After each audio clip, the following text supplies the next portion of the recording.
Cricket से जुड़ी खबरें हम आपको दिखा रहे हैं, लेकिन साथ ही साथ हमारी नजर लगातार बनी हुई है कोलकाता में जो कुछ चल रहा है उस पर भी। दरअसल एक निर्माणाधीन ब्रिज जो है उसका एक हिस्सा कोलकाता में गिर गया, जिसकी चपेट में आकर 14 लोगों की जान चली गई, 78 लोग घायल हो गए हैं। सीसीटीवी कैमरे की चंद तस्वीरें हमारे सामने आ रही हैं, जिसके जरिए समझ देखिए कितना दर्दनाक ये हादसा। वहां पर गाड़ियां गुजर रही हैं, ट्रैफिक की वजह से रफ्तार बहुत ज्यादा नहीं है, लेकिन अचानक पुल का यह हिस्सा जो इस एरो से हम आपको समझा रहे हैं वो सीधा आकर इन गाड़ियों पर गिर गया। उसके निर्माण की क्या क्वालिटी रही होगी वो भी समझिए। 9 सालों से इसका निर्माण चल रहा था, जिसे 18 महीने में पूरा हो जाना था, और अचानक पुल का यह हिस्सा गिरा है। यह बेहद व्यस्त इलाका उत्तरी कोलकाता का गणेश टॉकीज के नजदीक ये पुल है, विवेकानंद पुल, जिसका निर्माण चल रहा था, और वहां पर अचानक पुल का यह हिस्सा आकर गिर गया है। सीसीटीवी की ये तस्वीरें जो हादसे को पूरी तरीके से स्पष्ट बता रही हैं कि किस तरीके से हुआ है। गाड़ियां बेफिक्र चली जा रही हैं अपने रास्ते, और जो पुल का हिस्सा है वो टूटकर अचानक इन पर गिर पड़ा है। अभी भी वहां पर एनडीआरएफ की टीमें हैं, सुरक्षा बलों को वहां के लिए रवाना किया गया है ताकि लोगों को जो नीचे दबे होने की जिनकी आशंका है उन्हें जल्द से जल्द निकाला जा सके। 78 लोग जख्मी हैं, यह आधिकारिक आंकड़ा बताया गया है। 14 लोगों की मौत की पुष्टि हुई है। कोशिश ये कर रही है कि जल्द से जल्द लोगों को निकाला जा सके ताकि जो कैजुअल्टी है उसे कम से कम रखा जा सके। ममता बनर्जी एक चुनावी रैली कर रही थी खड़गपुर में, लेकिन उसे रद्द करके वो फौरन कोलकाता के लिए रवाना हुई है। बेहद दुर्भाग्यपूर्ण ये है कि एक तो ये हादसा हुआ है, दूसरा जो कंपनी है जो निर्माण में जुटी हुई थी उसने इसे ईश्वर की मर्जी बता दिया है। कहा है कि ऊपर वाले की मर्जी थी जिसकी वजह से ऐसा हुआ है।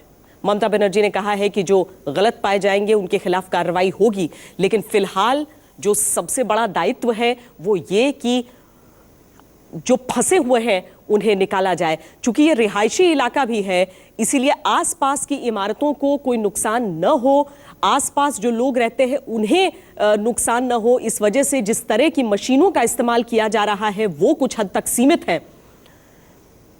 लेकिन चुनाव का वक्त होने की वजह से वहां पर सुरक्षा बलों की तैनाती थी और सबको डाइवर्ट किया गया कि जितनी बड़ी तादाद में सुरक्षाकर्मी, राहत कर्मी पहुंचेंगे मौके पर, उतनी जल्दी इस मलबे को हटाकर लोगों को बचाया जा सकेगा।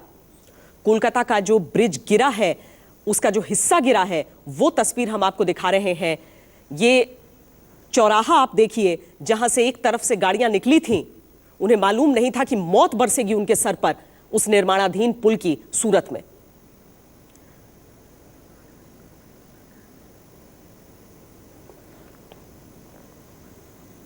आपको सुनाते हैं कि जो कंपनी पुल बना रही थी उसने बयान क्या दिया है इस हादसे के बाद।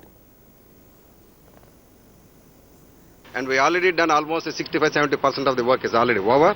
Still the remaining 45% is supposed to complete and still in the process.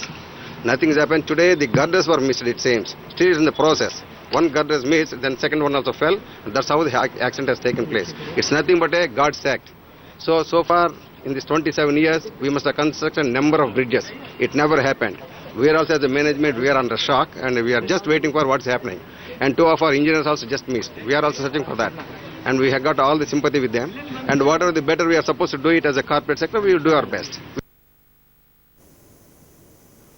9 दफा पुल की डेडलाइन बढ़ाई गई है, जिसे 18 महीने में तैयार हो जाना चाहिए था, वो 9 साल से तैयार नहीं हुई है। लेकिन जांच का जो रिपोर्ट होगा, जो जांच की जाएगी इस हादसे की, उसका नतीजा आने से पहले ही कंपनी ने इसे गॉड्स एक्ट कह दिया है, यानी ईश्वर की मर्जी, ये इसे कुदरत पर, ऊपर वाले पर थोप दिया है। साफ है कि अगर कोई प्राकृतिक हादसा होता तो समझ में आता, लेकिन एक पुल था जो निर्माणाधीन था, इतने सालों से निर्माणाधीन था, और उसका एक पूरा का पूरा हिस्सा गिर गया है वहां पर सड़क पे, और फिर भी ये भगवान की मर्जी। ब्रेक से पहले हमने आपको दिखाया था कैसे ब्रुसेल्स धमाकों के बाद अब जीवन वहां पर पटरी पर लौट रहा है, लेकिन भारत में भी इन धमाकों का असर देखा गया। सार्वजनिक जगहों पर सुरक्षा बढ़ाई गई है और इसी के मद्देनजर